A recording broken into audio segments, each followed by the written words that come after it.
Welcome to the Endpoints podcast, presented by the ALS Therapy Development Institute. I'm Jonathan Gang. Sally Stewart knows wine. It's the focus of her career and her great passion. As a sommelier, she's worked in great restaurants in places like Portland, Oregon, Telluride, Colorado, and New York City. Her career was in a great place. She had a resume that included restaurants at a world-famous ski resort, a restaurant with a Michelin star, and even one founded by a food legend Wolfgang Puck. That all changed when, at the age of 31, she was diagnosed with ALS. However, Sally found a way to adapt, and, even when she couldn't work in restaurants anymore because of her progression, to stay involved with her passion.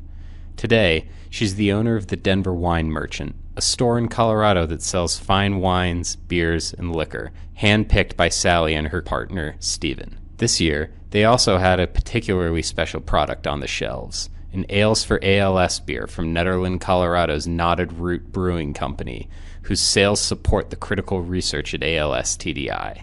Today, Sally joins us on Endpoints to talk about her story, making an ALS-inspired career pivot, and how she's working to support others dealing with the disease. So I'm from Texas, Houston, and I have been in restaurants for a long time, 17 years to be exact. And I've worked in every role from server to manager to cook to pastry and sommelier. So I moved from Houston to California in 2013, and I worked as a manager out there, a server, a sommelier, and I met my partner, Steven. We moved to Chile together and did some wine-related things out there, and traveling and exploring and having the best time. And we have been traveling for 7 years since then. And so we moved from Chile to Portland, Oregon, and I ran some wine programs out there. I built a wine list for a restaurant, and we were there in 2015, and then we moved to Telluride, Colorado, and we were sommeliers on the mountain there. And so that's our Colorado connection there. Without that, I wouldn't have known how awesome it is here and how much I love the vibe, even though Telluride is very different than Denver. It's still Colorado, and we're still in the mountains here, and I do love that. So we worked a season there, and then moved to Berkeley, New York, in 2016, April of that year. And I got a job as a sommelier in Manhattan at Babbo, a one Michelin restaurant, Italian focused, and that kind of ended up being my niche, Italian wine. And I was there for a year, about a year, and I worked at various high-end restaurants, and most recently, cut by Wolfgang Puck, the Four Seasons, downtown Manhattan. Sally was quickly ascending to the top of her field when, on a trip abroad, she began experiencing the first signs that something wasn't right. And we were traveling in Mexico City in 2019 in March. And at that time, I had had some unusual symptoms and weakness and weird reflexes, and oddly enough, in Mexico, it all became very apparent there. But walking was the first thing that really affected me. My foot drop was weird. My reflexes were too hyper, and so I was a sommelier at the time. I went to the doctor in New York, and they were all confused and, really had the idea it was a nerve thing, but they didn't necessarily know what. And as you know, ALS is very hard to diagnose. It's a process of elimination, usually. And so long story short, after 5 neurologists and 6 months, I received a working diagnosis of ALS in Columbia University in August of 2019. I had every single test under the sun, and blood work to fill a blood bank's worth of blood, and as I was laying there for my second EMG, which is not a fun procedure, where they hook up like an electrode to your hand, for example, and then send a current through that and measure how fast the electric impulse is received in the brain. That's not fun at all.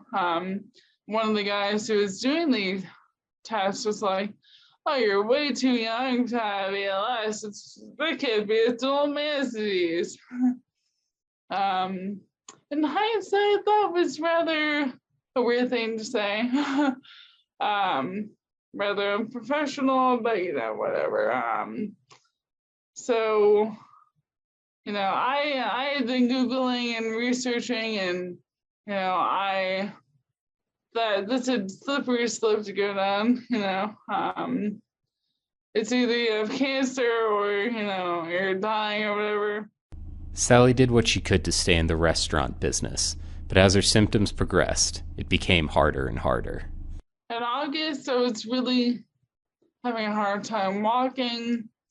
I felt very stiff and very weak in my legs primarily. And walking to work, and having to keep up with all the people on the sidewalk in New York was really hard. So, I'm trying not to get too freaked out and too terrified. But once I made the mistake of going to work after the EMG and hearing them say, "Oh, well, it could be ALS," I had no idea what ALS was at the time. Like, no one was like, "This is what it is. This is what it could be." They just threw those words at me, and I had to process it on my own. I should not have gone to work after that in hindsight, because I was extremely emotional and ended up going home and to work through that weird and traumatizing information. So by October, I had to go on a permanent leave from work because I was having falls at work and I didn't feel safe on the sidewalk and the train and all that. So walking was my primary first symptomatic situation. So as a server, you do a lot of walking and running around, and there's stairs involved, and it just became very hard. So by March, COVID had happened, and my partner Steven is also a sommelier, and he was working as wine director at the time in New York. And so for like 4.5 months, I was home alone a lot and had to like deal with all that info. Sally and her partner were at a crossroads. After years of building careers in restaurants, they were now facing an uncertain future. So they decided to adapt, with both a move to a new place and to a different aspect of the wine industry. We were thinking of what could we do besides restaurants, and weirdly enough, in 2018, we were trying to buy a wine store in New York. In fact, we made an offer on this small shop in the village, and the seller ended up backing up. So the wine store idea had been on our mind for a long time. So COVID was the catalyst to make that happen in a lot of ways. And what was a shitty situation for most turned out to be a rather fortuitous one for us. And we had always loved Colorado and took a trip out here in June of 2020. And then really became serious once we saw the store for sale. We simply found the store online for sale and met the owner and made an offer and drove out here with our cat in the car and in like 2.5 days. And then we really became serious once we made the offer. And the store that we're currently in was a very different store at the time, and it took a lot of work to transform that. But the reason it was for sale, the owner kind of gave up and was ready for a change for himself. So it was good timing on both their behalves, and for that reason, it was priced to sell. And so we did the paperwork, and by August, we officially owned the store. And I was able to continue to work in a different capacity, but in a very rewarding one, and one that I truly love and became passionate about. And I'm really extremely thankful for the chance to continue my work and doing what I love. And now it's been over a year, and I can't believe it. With their new store purchased and their new direction set, Sally and her partner set out making the shop an expression of their passion for fine wine. I've never really been much of a designer or like, interior eye for design. But when you own something and you're truly invested and passionate, the creative impulse kind of just comes to you. And there's so many things about the store that were organic in the process, and like the Instagram, for example, I get a lot of compliments on that. And I'm really proud of that because it's my personal, it's not like my focus whatsoever, but the story really is. And the fact that it was already owned and was already a store before, give a lot of like, I would look at one thing and see like, I could do that differently, and I could improve on this. So aesthetically, it was really an easy thing to like improve on. And we did that entirely ourselves. There was and we didn't hire anyone for anything, including the website, from the inventory management, designing it, all of the above is really entirely. Sally knows wine, but Colorado is a well-known beer-loving state.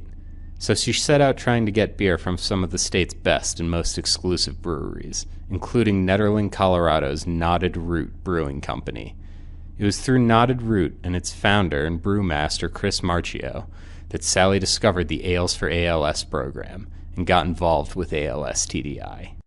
I kept hearing about a beer called Knotted Root, and I saw their Instagram and they're so cool, and I kept reaching out to them saying, hi, can I have your beer in my store? I'd love to have that. We're the perfect place for this.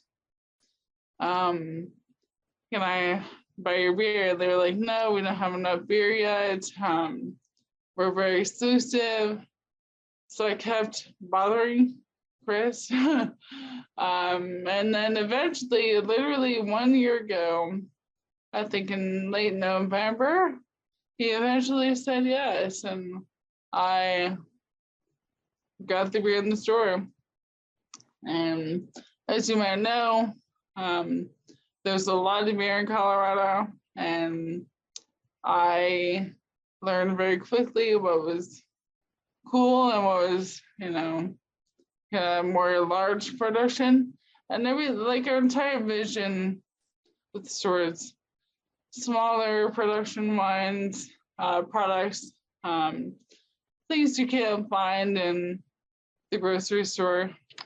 And Chris was actually the one that came up with the idea of an ALS for ALS beer. I had actually heard of that before, but never really considered doing it. I didn't really know how or what it would even benefit. And so thanks to him, this entire beer was a huge success. The beer itself, which is available at Sally's wine shop, the Denver Wine Merchant, as well as other stores around Colorado, is a delicious IPA. I've tried it.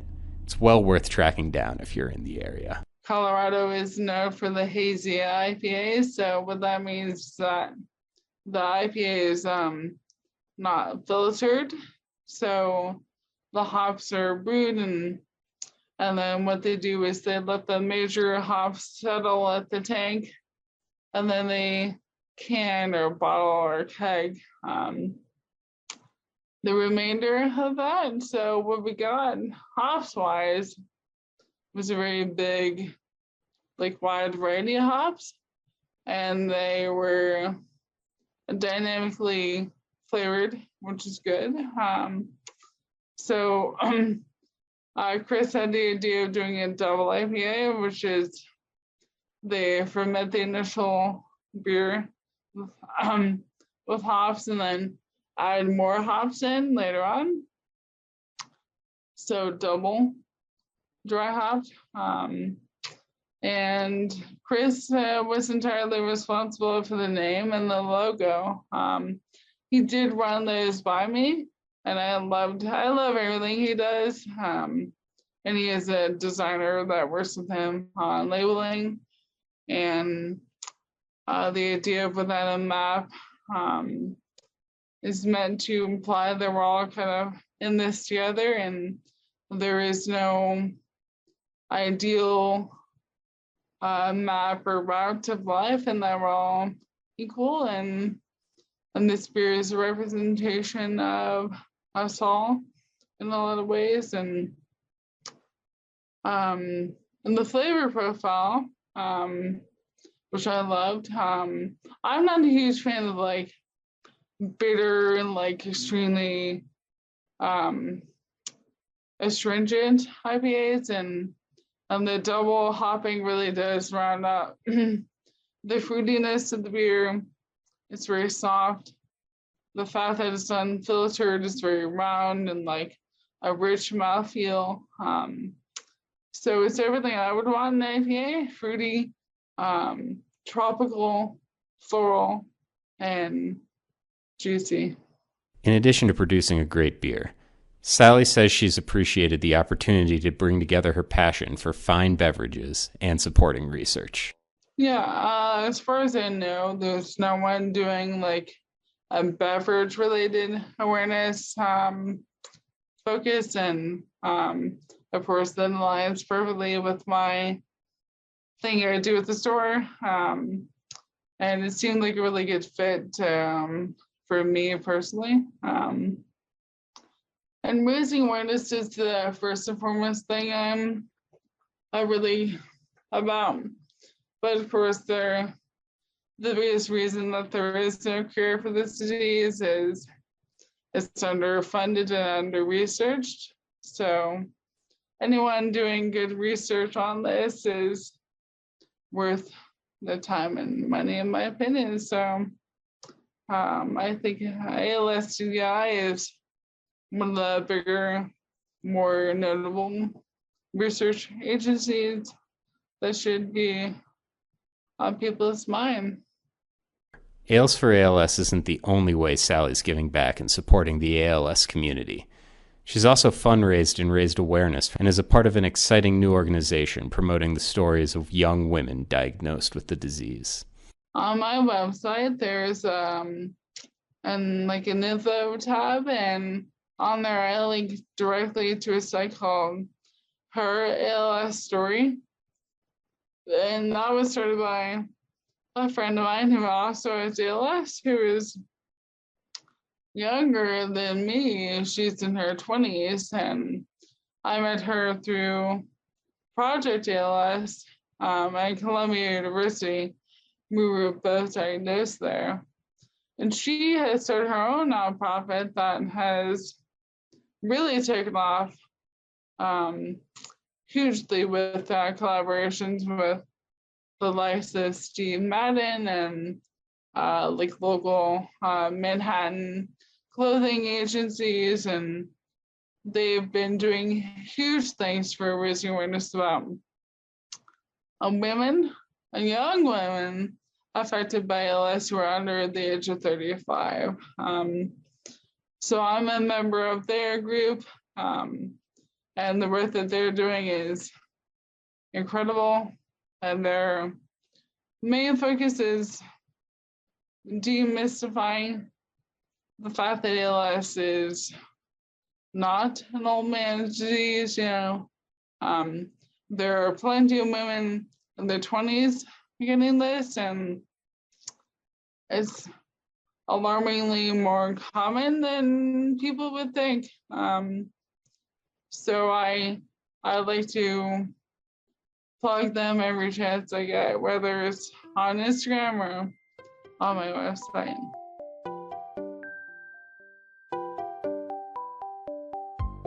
To learn more about Denver Wine Merchant, you can visit denverwinemerchant.com and follow them on Instagram at Denver Wine Merchant. To learn more about the ALS Therapy Development Institute and our research to end ALS, visit als.net. Thanks for listening.